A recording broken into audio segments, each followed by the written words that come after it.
Įsivaizduok, tu nuomoji limuzinus, ja?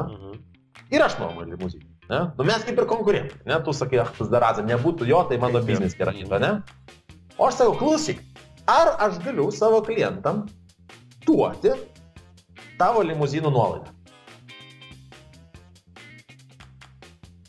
Kodėlgi ne? Kodėlgi ne? Nu, Jeigu kiek ateis tu pas gali mane. duoti? Kiek tu gali duoti? Nu, procentų. 30 procentų. Nu, kad man, žinai, nu, kad vertėtų.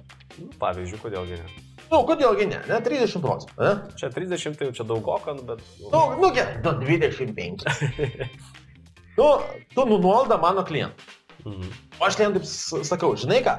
Nu, pavyzdžiui, nes aš, tarkim, dar mažas, pradedantis, o ten yra didelė firma, ne, daug limuzinų.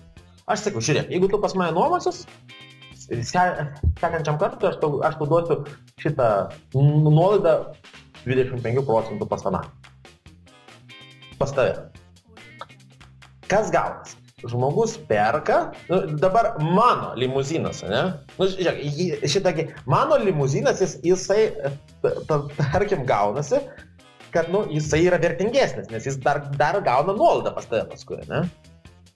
Nu, tuo metu, kai perka, patį pirmą kartą. Taip. Dabar kainą aš gaunu pilną ar su nuolaida? Tai...